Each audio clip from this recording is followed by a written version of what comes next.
গোৱালপাৰা মৰণৈ কদালদৰা বজাৰত ভয়ংকৰ বিস্ফোৰণৰ ঘটনা। গেছৰ টেংকাৰ বিস্ফোৰণ হৈ বিস্তাৰ ক্ষতিসাধন।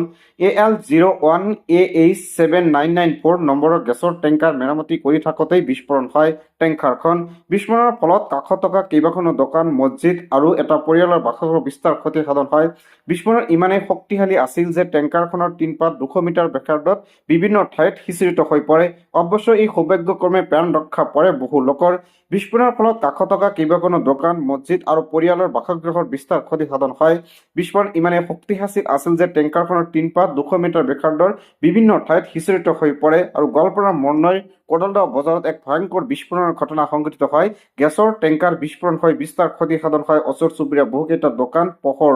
কিছু সময় আগতে এটা ভয়ংকৰ ঘটনাই জোকাৰি গৈছে মাটিয়া ঔদ্যোগিক বিকাশ কেন্দ্ৰৰ অধীনস্থ যি তিনকণীয়াপাৰা গাঁও, সেই তিনকণীয়াপাৰা গাঁৱৰ কোদালদৰা বজাৰত 12:45 সময়ত এটা ভয়ংকৰ ব্লাষ্ট হৈছে, যিটো ব্লাষ্ট আপোনাৰ ইথানল কোম্পানীৰ লগত জড়িত থকা টেংকাৰেই এই ব্লাষ্ট সংঘটিত কৰাইছে। আজি যি এটা ভয়ংকৰ ঘটনা হৈ গৈছে, আপোনাৰ গাৰ নোম শিয়ৰি যাব। কেৱল কোনো মতেই মানুহৰ প্ৰাণ ৰক্ষা কৰিছে।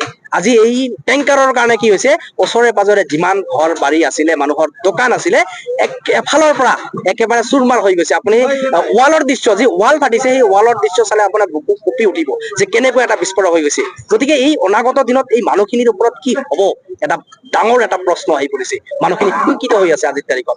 গতিকে যিখিনি মানুহৰ ক্ষতি হৈছে, এই ক্ষতিখিনি যাতে অতি সোনকালেই চৰকাৰে যাতে এওঁলোকক উপযুক্ত ক্ষতি প্ৰদান কৰে, তাৰ কাৰণে মই আজিৰ তাৰিখত দাবী উত্থাপন কৰিছো। আৰু এওঁলোকৰ এই আমাৰ স্থানীয় ৰাইজৰ ভৱিষ্যত কি হব, এই ভৱিষ্যতটো নিশ্চিত কাৰণে চৰকাৰক মই আহ্বান জনাইছো। কাৰণ এই কোম্পানী দি মানুহৰ ওপৰত যি যন্ত্ৰণা দিছে, আমি বিগত দিনত আপোনালোকে দেখা পাইছে কেনেকুৱা আন্দোলন কৰি উঠাইছিলো। তাৰ পিছতে আজিৰ তাৰিখত এই কোম্পানীসকলৰ যি উদ্যোক্তাসকলৰ যি গাফিলতি, আজি এই গাফিলতিৰ কাৰণে এনেকুৱা এটা ঘটনাৰ সৃষ্টি হৈছে। আমি যিটো ব্লাষ্ট হৈছে, ব্লাষ্টৰ কাৰণ যদি বিচাৰি যাওঁ, নিশ্চয় ইয়াত কিছু পৰিমাণে হলে ইথানলৰ কি থাকিব লাগিব। তেওঁলোকে যিটো ৱেল্ডিং কৰিছিলে, আপোনাৰ গাড়ীত কিবা অসুবিধা হৈছিল, তেওঁলোকে ৱেল্ডিং কৰা বুলি আমি গম পাইছো।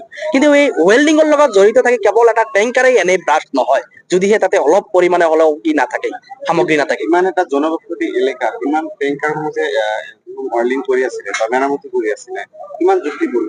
এইটোতো একেবাৰে মই আগৰ পৰাই কৈ আছো যে এওঁলোকে যিখিনি কাম কৰি আছে, একদম চৰমভাৱে গাফিলতি কৰি আছে। চাওক, আজিৰ তাৰিখত মানুহৰ জীৱনক তুচ্ছ কৰি এওঁলোকে মানুহক কোনো গুৰুত্ব দিয়া নাই, মানুহৰ জীৱনক কোনো গুৰুত্ব দিয়া নাই। এওঁলোকে মানে যি বিচাৰে তাকে কৰি আছে। য'ত ত'ত গাড়ী ৰাখে, তেওঁলোকে পাৰ্কিং কৰি আছে, দুখন কৰি পাৰ্কিং আছে ইয়াতে, তথাপিও পাৰ্কিঙত তেওঁলোকে গাড়ী নোসোমায়।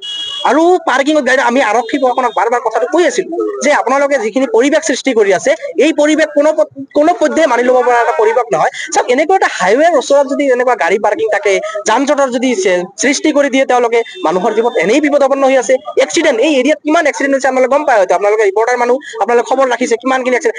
সেইদিনা দুজন কৰি মানুহৰ প্ৰাণ একেবাৰে স্পট ডেড হৈ গ'ল তেতিয়া এক্সিডেণ্ট হৈ। তাৰপিছতে আমি বাৰম্বাৰ কৈছিলো যে আপোনাৰ স্পীড ব্ৰেকাৰৰ ব্যৱস্থা কৰিব লাগে, তেওঁলোকে এই বস্তুটোৰ ওপৰতো নজৰ দিয়া নাই।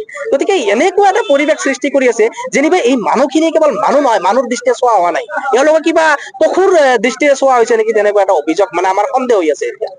গতিকে মই চৰকাৰক আহ্বান কৰাম, লগতে এই উদ্যোক্তাসকলক সকীয়াই দিব বিচাৰিছো। গতিকে আপোনালোকৰ উদ্যোগ পৰিচালনা কৰক, উদ্যোগত ইনকাম কৰক, আমাৰ তাতে ক'ব লগা নাই।